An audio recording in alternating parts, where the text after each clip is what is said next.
इस गुंडा राज को जनता राज बता रहे हैं। आप समाधान यात्रा कर रहे हैं या समस्या यात्रा आप पैदा कर रहे हैं? ये कौन सा राज है मुख्यमंत्री जी? आपका ये छोटा हृदय और नीची सोच विकास की गति को रोक रहा है। जनादेश एनडीए को मिला था सुशासन लाने का, लेकिन आप कुशासन ये जंगल राज से जनता राज बताकर गुंडा राज पहुंचा रहे हैं।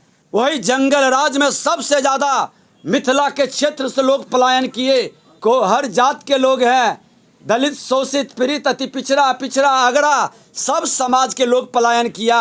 सिर्फ राहत बांटने के नाम पर घोटाला हुआ। तुष्टीकरण की राजनीति के कारण बिहार को आप आतंकवादियों का शरण स्थली बना दिया है। नमस्कार, आप देख रहे हैं द एक्टिविस्ट और मैं हूं आपके साथ अमन। मुख्यमंत्री नीतीश कुमार सावधान यात्रा पे निकले हुए हैं। एक तरफ जो नेता प्रतिपक्ष विजय कुमार सिन्हा है लगातार उन पे हमलावर कर रहे हैं। ऐसे में उन्होंने एक घटना को उजागर करते हुए कहा है कि जिस तरह से बक्सर में गोली चला है और उसको लेकर के विजय सिन्हा कह रहे हैं कि ये गुंडई राज को कैसे नीतीश कुमार जनता राज बता रहे हैं। सबसे पहले आप वो वीडियो सुने। विजय सिन्हा जी, जिस तरीके से बक्सर में जो कुछ हुआ, पुलिस ने जो कार्रवाई की, किसानों के घर में घुसकर उनकी पिटाई की, कल रात में आज उन्होंने आगजनी करना पड़ा किसानों को, क्या? देखिए माननीय मुख्यमंत्री जी इस गुंडा राज को जनता राज बता रहे हैं और आधी रात घर में घुसकर पुलिसिया जुल्म और कहर जिस तरह से बरपा है, महिलाओं की चित्कार जिस तरह से सुनाई पड़ रही है, ये कौन सा राज है मुख्यमंत्री जी? आप समाधान यात्रा कर रहे हैं या समस्या यात्रा आप पैदा कर रहे हैं? आपके पुलिस बेलगाम हो चुके हैं। किसानों की अपनी मुआवजे की मांग करना और कंपनी के लोगों के साथ मिलकर ये भ्रष्ट पदाधिकारी कंपनी के चांदी के जूते की चमक में ये दमन कर रहे हैं आम जनता को। धिक्कार है इसी सरकार को जो गरीब, कमजोर, लघु सीमांत किसानों पर अत्याचार करे। उसके जमीन की मुआवजा देने की बजाय आधी रात में घुस करके उसके बहू बेटी के साथ इस तरह से अत्याचार करे, ये कतई स्वीकार नहीं है बिहार की जनता को।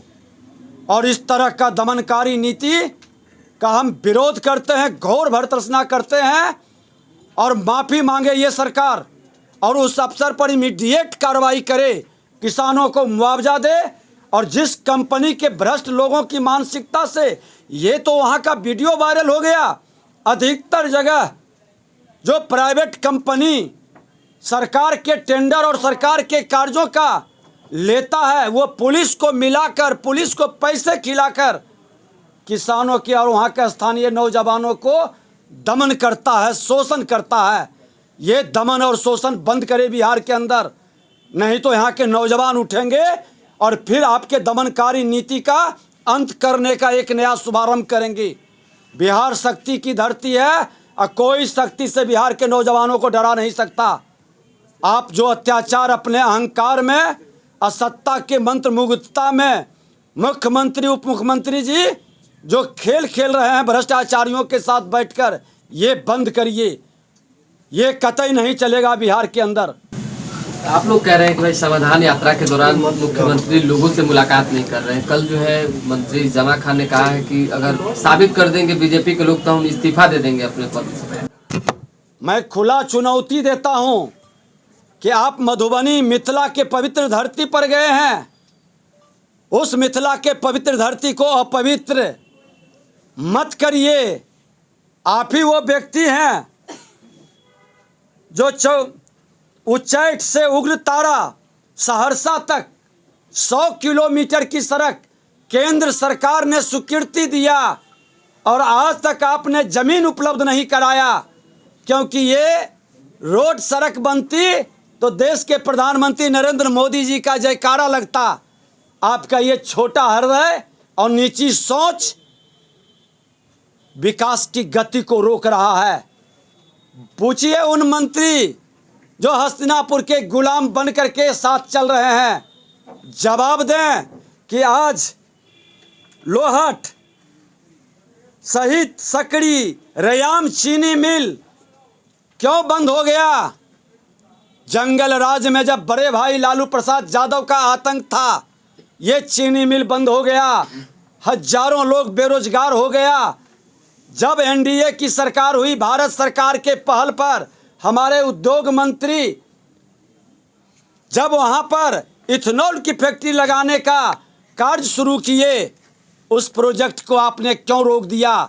अगर जो वो प्रोजेक्ट चालू होता तो 25,000 लोगों को नौकरी मिलती और 1.25 लाख लोगों को स्वरोजगार का अवसर मिलता।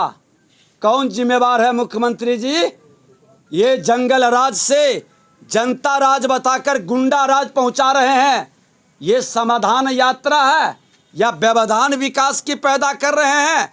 उस नौजवान का पलायन शुरू हुआ, वही जंगल राज में सबसे ज़्यादा मिथिला के क्षेत्र से लोग पलायन किए। देश के अंदर जाकर के अपनी रोजी रोजगार और भविष्य की तलाश में हर समाज के लोग उसमें हैं, हर जात के लोग हैं, दलित, शोषित, पीड़ित, अति पिछड़ा, पिछड़ा, अगड़ा, सब समाज के लोग पलायन किया। मुख्यमंत्री जी, आपके बड़े भाई छोटे भाई के 33 साल के पीरियड में पलायन नहीं रुक सका, क्योंकि आपकी नीयत में खोट है, आपकी नीति सफल नहीं हो रही है। नीयत छोटा खोट रखने से या नीयत साफ नहीं रहने से ये रोजगार का अवसर नहीं मिलेगा। और कैसे रोजगार का अवसर मिले? निवेशक जब आएंगे तब रोजगार का सृजन होगा और रोजगार का अवसर मिलेगा। आपके राज्य में बड़े भाई छोटे भाई की गलत नीति के कारण आज कई रोजगार का अवसर बंद हो गया, ट्रांसपोर्टेशन का अवसर बंद हो गया। आपके गलत नीति के कारण लोग बेरोजगार हो रहे हैं और जो नया रोजगार का सृजन करता कहाँ से आएगा? जो है वो भी पलायन करने का सोच रहा है, क्योंकि उसके मन के अंदर आपके अपराध और भ्रष्टाचारियों की जमात सरकार में बैठी है, जिसके भय से वो यहाँ से हटना चाह रहा है। आप क्या समाधान करने जा रहे हैं? आप दो ही विषय आपका है कि 1.25 लाख लोगों को रोजगार का अवसर दें। आप इथेनॉल का प्रोजेक्ट चालू करेंगे या नहीं, ये बता दें। आप जो उच्च से उग्र तारा, जो भारतमाला फेज 1 में उच्चैठ और उग्र तारा सहरसा के सड़क का जमीन का अधिग्रहण कब तक करके देंगे? जमीन कब तक उपलब्ध कराएंगे? भारत सरकार बनाने के लिए तैयार बैठी है। ये 2 विषय का जवाब दें। कोसी के अंदर बाढ़ की त्रासदी और अभिशाप 32-33 साल में क्या पहल हुआ? सिर्फ राहत बांटने के नाम पर घोटाला हुआ। राहत के नाम पर लोग अरबपति खरबपति बन गए। राहत के नाम पर आपके पदाधिकारी जेल की भी सज़ा भुगत चुके हैं। राहत के नाम पर किस तरह से घोटाला होता है। भ्रष्टाचार आपका चरम पर है। आप ही के आरजेडी के विधायक कह रहे हैं कि सचिवालय से लेकर प्रखंड तक भ्रष्टाचार है। मुख्यमंत्री जी, आप भ्रष्टाचार पर समीक्षा करिए। वाइट जहर फैल रहा है। आज पूरा मिथिला के अंदर वाइट जहर हमारे बच्चों के अंदर आपकी शराबबंदी की गलत नीति के कारण फैल रहा है। उसका भी समीक्षा करिए और जवाब दीजिए। क्या समाधान है आपके पास? बात बनाने से और संगीनों के साये में अपनी पीठ थपथपाने से काम नहीं चलेगा। और जो मंत्री हैं हृदय पर हाथ रख के बोलें कि क्या कर रहे हैं, कौन सा राज स्थापित कर रहे हैं। जनादेश एनडीए को मिला था सुशासन लाने का, लेकिन आप कुशासन और जंगल राज से गुंडा राज तक जो वातावरण बना रहे हैं, उस क्षेत्र की जनता भी माफ नहीं करेगी। एक सवाल है। देखिए, मैं तो आज कर रहा हूँ, माननीय मुख्यमंत्री जी गए हैं मिथिला की धरती पर ना। कोई भी आतंक कहीं देश के अंदर घटित होता है तो मिथिला की धरती से क्यों उसका नाम जुड़ जाता है? क्यों मिथिला की धरती को, जो शांति की धरती है, शक्ति की धरती है, भक्ति की धरती है, वहाँ आतंकवादी को पनाहगार का स्थल किसने बना दिया? मुख्यमंत्री जी समीक्षा कीजिए। आपके बड़े भाई लालू प्रसाद यादव और आपके कारण, तुष्टीकरण की राजनीति के कारण बिहार को आप आतंकवादियों का शरण स्थली बना दिया है। आप ये मानसिकता को बदलिए। तुष्टीकरण की राजनीति में देश को और समाज को तोड़ने और लड़ाने का काम बंद करिए। यानी कि मुस्लिम लोग आतंकवादी हैं। मैं कह रहा हूं कि जो भी लोग किसी भी समाज का आतंकवादी, उग्रवादी या अपराधी है, उस पर ईमानदारी से एक्शन होना चाहिए। वोट की राजनीति के लिए संरक्षित नहीं करना चाहिए। आज बता दें कि 1000 राउंड गोली चला कोइलवर में, यहाँ के नए डीजीपी क्या कार्रवाई किए। आज शादी के मौके पर जिस तरह से गोलियों की तरतराहट हुई, डीजीपी जवाब दे, क्योंकि वो सत्ता से जुड़े लोग हैं, सत्ता के संरक्षित लोग हैं। जब तक ये मानसिकता सत्ता के संरक्षण में पलते रहेगा, अपराध को पोषित करेगा, आतंकवाद को पोषित करेगा। आवाज था मोहन भागवत की तुष्टीकरण की राजनीति बंद होनी चाहिए। इस धरती पर कोई भी जन्म लिया है, किसी जाति, धर्म, क्षेत्र, भाषा का है, माँ भारती का संतान है, राष्ट्र प्रथम का भाव उसके मन में होना चाहिए। वोट की राजनीति करने वाले लोग राष्ट्र के हितैषी नहीं हैं। सुधाकर सिंह को लेकर जब सवाल उठा, देखिए, पागल कौन बनेंगे ये तो आने वाला 2023 तय कर देगा कि दबाव में, प्रेशर में, जब आदमी बहुत प्रेशर में होता है, दबाव में होता है, सत्ता की बेचैनी उनके शब्द को लड़खड़ा देता है, उनकी भाषा को बिगाड़ देता है। सुधाकर सिंह अगर जो कहा था कि हम चोरों के सरदार हैं, आप इसकी समीक्षा करिए, सुधार करिए। तो चोरों की सरदार जो इस बेचारे ने चोर को चिन्हित कर रहा था, उसी को हटा दिए। जब आपके विधायक कर रहे हैं कि सचिवालय से लेके प्रखंड तक भ्रष्टाचार है, तो उस विधायक की ही मुंह चुप करा देते हैं। क्या सरकार में बैठे लोग हैं? आप इस जनता राज बताने वाले गुंडों को इस तरह से आप संरक्षित करेंगे? अपराध और भ्रष्टाचार को रोकने के लिए लोगों की आवाज़ दबाएंगे, लेकिन भारतीय जनता पार्टी जंगल राज को भी हटाया है, इस गुंडा राज को भी हटाकर दम लेंगे। और नौजवानों पर आप लाठी बरसा लें, वो आवाज़ अब रोड पर निकलेगी।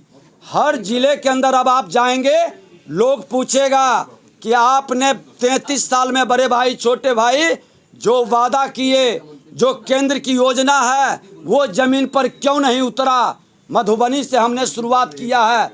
हमारा विधायक, हमारा विधान पार्षद, हमारे संगठन के लोग जो राज्य के, बिहार के हितैषी हैं, सामाजिक कार्यकर्ता है, आपके यात्रा के एक दिन पहले वहाँ के विकास में आपके किए हुए वादा को याद दिलाएंगे और केंद्र सरकार की योजनाओं को ज़मीन पर नहीं उतर रहा है और भ्रष्टाचार बढ़ रहा है, उसका भी झांकी आपको दिखाएंगे। अब शुरुआत करेंगे। सही मानते हैं सुधाकर सिंह के बयान को? आप सही मानते हैं? देखिए, दिवाकर सिंह का एक बयान तो सच है। सुधाकर सिंह पूर्व कृषि मंत्री का बयान, उन्होंने कहा था कि घोर भ्रष्टाचार है और ये भ्रष्टाचार रोकने में मुख्यमंत्री विफल है। जब सदन के अंदर हमने 1000 करोड़ से ज़्यादा MKCL के मामला को सदन पटल पर लाना चाहे, उसने रोक दिया, सदन पटल पर आने नहीं दिया। हमने जब विधानसभा अध्यक्ष को इस बार के सेशन में पशुपालन घोटाला से भी बड़ा घोटाला है, स्किल्ड का डेवलपमेंट का मामला, क्यों नहीं आने दिया? भ्रष्टाचार चरम पर है। और मुख्यमंत्री जी, सफ़ेद पोश बन के मत रहिए। अगर जो आप भ्रष्टाचार में जीरो टॉलरेंस लागू करना चाहते हैं, तो जो भी क्वेश्चन भ्रष्टाचार पर उठाता है, ब्लॉक से सचिवालय तक, मंत्रालय तक जांच कराइए। लेकिन तेजस्वी यादव ने ये लोग भ्रष्टाचार के गोद में पले और बढ़े हैं, और भ्रष्टाचार के गोद में पलने बढ़ने वाले लोग को जब भी सुशासन और भ्रष्टाचार मुक्त भारत का, जाति विहीन समाज बनाने की बात का याद दिलाया जाएगा, तो ये लोग कहेंगे भाजपा के हैं।